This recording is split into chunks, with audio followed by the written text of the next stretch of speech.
Hello again and welcome to the shop. It's changed a little bit since we've last seen it and that I've spoken on camera. We've completed the bench behind. I know it looks a bit of a mess at the moment, but I've completed the solid top. We've made a nice a thick top, nice and strong for working on. I'm in the middle of rearranging, as you can see, my tools. We're going to do that right across that wall as well, for placing saw blades and things like that. We've acquired a brand new saw, which is just out of the vision at the moment. I'll show you that in a moment. And we're really getting to the stage where we can start doing some projects. Well, here is our brand new saw. It's a Carbotech 10-inch saw, professional table saw. It's very good. I'm very keen on this machine. It's probably not the one that I was going to start off buying, because they call it a contractor's saw, and the idea is that it's lugged from building site to building site. Well, I don't know how it's going to take an awfully strong man to do that, to lug the weight around. But look, it's got a wonderful cast iron top. It's got an extremely good side fence and gauge system, which makes it very accurate once it has been all set up.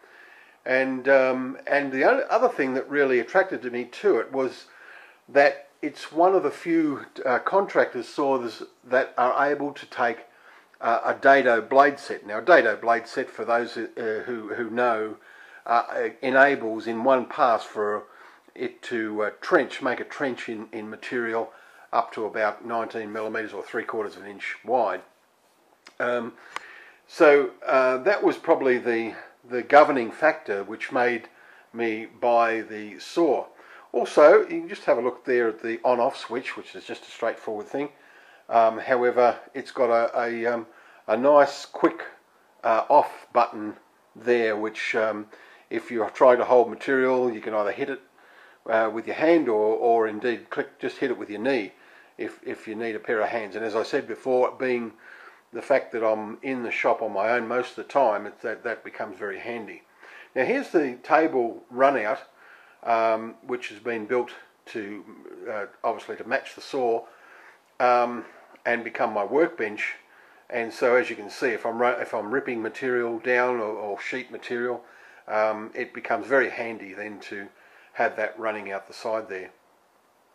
Now, as we said before, here is the bench. A little bit more of it you can see, and of course there's the end where all the rubbish is. I'm gradually moving down and through all of that to organise that. But if you'll notice there, as I said before, we've built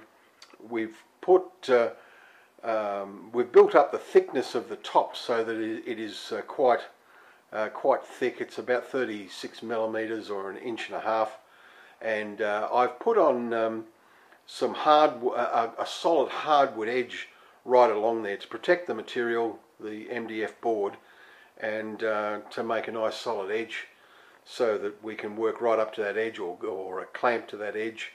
And as you can see, I've fitted my vise on that end, and I've also I've decided that it was a good idea to fit the drill press to that end, because I can swivel the head of the drill press around, and I'm in the middle of making a vertical bracket on the edge, on the other edge of the bench, so that I can drill vertically as well as horizontally.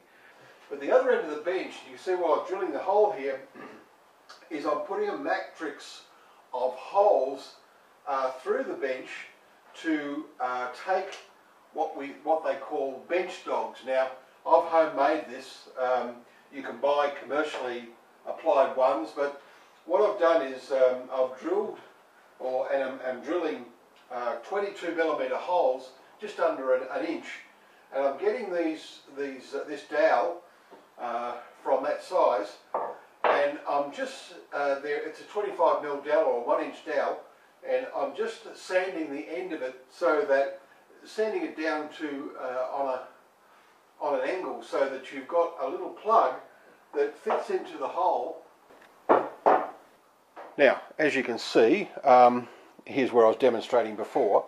These little pieces of dowel have been tapered, as I said before, just on the sanding machine, and the idea is that they can fit into the table into any hole, depending on the material. If I was butting material up to the end of the little stops, or dogs they're called. I don't know why they're called dogs, but apparently that's what they are called in the industry. So if we're butting them up in that way, and just want to work towards the stops, or indeed if we want to hold a corner of each of them and maybe put a clamp on one edge, it's just a good solid system to be able to fit to fit the dogs in, and also I believe I can get some very narrow-throated clamps that'll actually fit through there, so that I can clamp material down as well. And of course, underneath the table, as you can see, we've built a shelf on there, so I can throw some extra material under there as well. So that's I haven't quite completed all these holes. That's what I shall be doing, getting this operational. And so that's our update till now. Yes, there's still some work to be done over there.